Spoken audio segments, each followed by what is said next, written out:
वक्फ board एक ऐसा board है जो आज तक कभी आय व्यय का ब्यौरा किसी को दिया ही नहीं। मैं चैलेंज कर रहा हूं आपके कैमरे पर, पूरे भारत में किसी मुसलमान को पकड़ के ये माइक लगाना, बोलना वक्फ बोर्ड ने एक साल में कितना कमाया बता दो। बड़े से बड़े दिग्गज लीडर जो अपने आप को कहते हैं, जो लोग वक्फ बोर्ड का सपोर्ट कर रहे हैं और वक्फ बिल का विरोध कर रहे हैं ना, वो एक बार इस मौलवी साहब का बातों को सुने, वो जो खुलेआम वक्फ बोर्ड का धज्जियां उड़ा दी हैं और खुलेआम वक्फ बोर्ड के बारे में क्या व्याख्यान कर रहे हैं आप लोग सुने। और सभी मुसलमान भाइयों से हाथ जोड़ के गुजारिश है कि एक बार अपने धर्म गुरु मौलवी साहब के बारे में सुने कि वक्फ बोर्ड ने आप लोगों के लिए क्या क्या किया है अभी तक, और अभी तक कितने को ज़मीनों को लूट कर वक्फ बोर्ड ने दूसरे को बेचा है। सारा वृत्तांत मौलवी साहब सुना रहे हैं अपने वीडियो में, और सभी लोग ध्यान से सुने और वक्फ बोर्ड का जो संशोधन लेकर सरकार आई है ना, उसका सपोर्ट करें। बाकी जय हिंद। मुसलमानों का बड़ा नेता हूं, उनसे भी पूछ लेना, अगर बता दें तो मैं गुलामी करूंगा। किसी को कुछ नहीं पता, वक्फ बोर्ड के चेयरमैन को भी पता नहीं, बस एक ही चीज पता है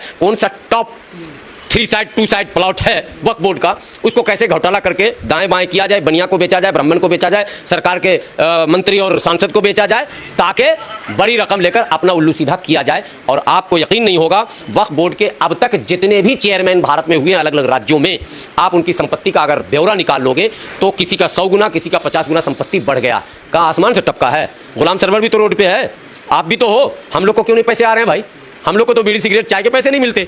हम तो मोटरसाइकिल में तेल डलाने के लिए हम लोग सोचते हैं कि आज 100 रुपये का डलवाया चलेगा कि नहीं चलेगा। और आपके पास छू मंतर मशीन अलाउद्दीन का चिराग आ गया कि कल तो आप पैदल चल रहे थे और आज अचानक जो है 200 करोड़, बाप रे, गिनने में लगेगा कई दिन, हमको बोलने में तो बोल देते हैं 2 मिनट में 200 करोड़। अभी दिल्ली के चेयरमैन जो है अमानतुल्लाह खान साहब, हमारे भाई, जरा इनकी संपत्ति जांचिए कितना बढ़ गया।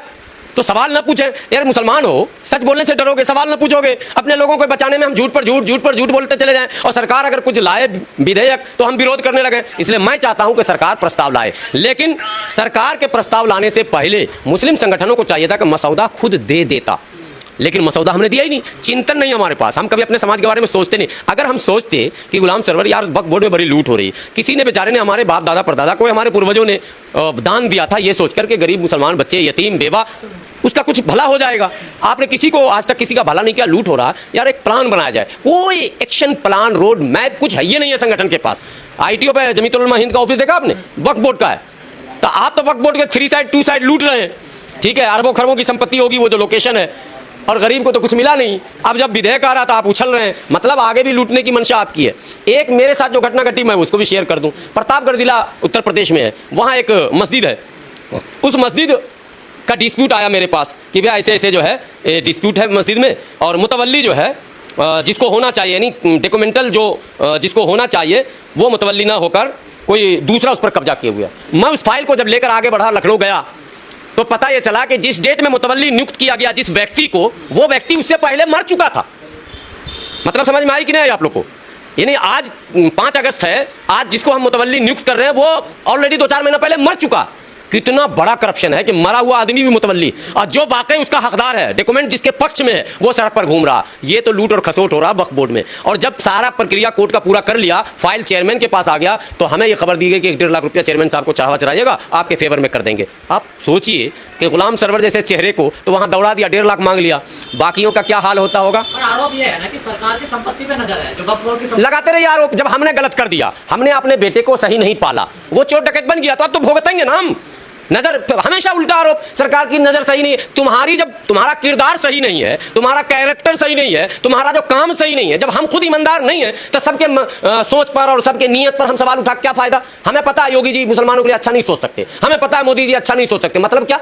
अबे हम तो अच्छा सोच सकते थे अपने बच्चों के लिए, जब हमने नहीं सोचा तो हम दूसरों को क्यों बोले। इसलिए मैं बिल्कुल अलग ढंग से बात रखता हूं। मेरा कहना, मुस्लिम संगठनों ने क्यों नहीं वक्फ बोर्ड पर हंगामा किया, मुस्लिम संगठनों ने क्यों नहीं वक्फ की संपत्ति की रक्षा की, मुस्लिम संगठनों ने वक्फ के संपत्ति से आने वाले पैसे का गरीब मुसलमानों में क्यों नहीं इस्तेमाल किया, मुस्लिम संगठनों ने वक्फ बोर्ड की खाली जमीन, यूजलेस लैंड पर स्कूल, यूनिवर्सिटी, कॉलेज और अस्पताल क्यों नहीं खोला। हम सवाल इधर करते हैं, आप सवाल उधर घुमाते हैं। मोदी की नीयत सही नहीं है, अच्छा तो क्या कर लोगे? प्रधानमंत्री है भाई, क्या कर लोगे? सब पे बुलडोजर चला दिया योगी ने, क्या कर लिया तुमने? सवाल तक तो उठा नहीं पा रहे हो कि वो फर्जी बुलडोजर, नकली बुलडोजर, भेदभावपूर्ण बुलडोजर, असंवैधानिक बुलडोजर चल रहा है। तुम्हारे मां ने दूध नहीं पिलाया, तुम बोल नहीं पा रहे हो, और तुम चले माने मुख्यमंत्री से तो निपटे नहीं, अब चले प्रधानमंत्री से लड़ने के लिए। बिल्कुल बेकार की बातें। सबसे पहले आत्मचिंतन, आत्ममूल्यांकन की आवश्यकता है हमें। देखिए, मुसलमान अगर हैं, कहा जाता मुसलमान कभी झूठ नहीं बोल सकता, मुसलमान धोखा नहीं दे सकता। कहा था लेकिन हम ही धोखा दे रहे हैं अपनों को, गैरों को छोड़ दो, अभी हम अपनों को धोखा दे रहे हैं, अपनों से झूठ बोल रहे हैं। हमें इसकी सजा मिलनी चाहिए, चाहे मोदी जी के रूप में मिले, योगी जी के रूप में मिले, अमित शाह जी के, मैं तो कहता हूँ इससे भी बड़ा कोई तगड़ा वाला आए, खूब पीटे, हमको सीधा कर दे, तब हम सीधे हो जाएंगे। उम्मीद है कि लोकसभा में वक्फ संशोधन विधेयक रखा जाएगा। संभावनाएं है कि 40 बिंदुओं पर सरकार ने संशोधन किया है, 40 नए बिंदु उसमें जोड़े हैं। इस सिक्के का भी दो पहलू है। कोई भी कहावत है कि आग लगती है तभी धुआं उठता है। वक्फ बोर्ड के तमाम मामले देश के सामने हैं। वक्फ बोर्ड के जितने भी मतलब संपत्तियां उनकी हैं, वो उसका बंदर बाट लगातार चल रहा है इस देश में। दिल्ली देश की राजधानी है, दिल्ली के अंदर वक्फ बोर्ड के पास इतनी संपत्ति है कि अगर पारदर्शिता के साथ, ट्रांसपेरेंसी के सासाथ का सही वितरण कर दिया जाए तो 10,000 मुस्लिम परिवार, गरीब परिवार सीधे सीधे उसका लाभ ले सकते हैं। लेकिन आज तक के इतिहास में 76 वर्षों में 1954-55 से लगातार वक्फ एक्ट जब से नेहरू जी ने बनाया तब से अब तक एक घर दिल्ली में हमको बताइए कि वक्फ बोर्ड ने किसी गरीब मुसलमान को एक घर बना के दे दिया हो। एक बात ये। दूसरा, एक कॉलेज या स्कूल बताइए कि वक्फ बोर्ड ने एक कॉलेज या स्कूल खोल दिया हो। एक ट्रेनिंग इंस्टीट्यूट बताइए, एक कोचिंग सेंटर बताइए, एक अस्पताल बताइए। क्या भला होता कि वक्फ बोर्ड एक बेहतरीन चैरिटी अस्पताल खोलता, धर्मार्थ बोर्ड लगाता, वक्फ बोर्ड द्वारा संचालित अस्पताल, और हज़ारों लोगों का इलाज होता, उसमें हिंदू मुसलमान सबका हो जाता, गरीबों का लिख दिया जाता, बीपीएल परिवार को देंगे, गरीब को देंगे, कार्ड दिखाओ और इलाज कराओ।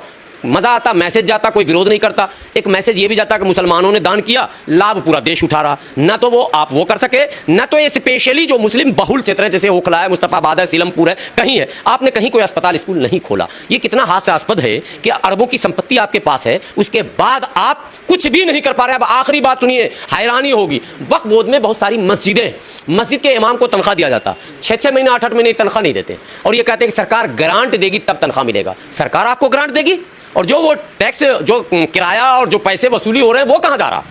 ना ऑडिट रिपोर्ट है, ना कोई सार्वजनिक, कभी एक बार भी आय और व्यय का ब्यौरा कभी वक्फ बोर्ड ने सार्वजनिक नहीं किया कि इतना आया और इतना हमने खर्च किया। भाई आया तो कहाँ से आया और गया तो कहाँ गया?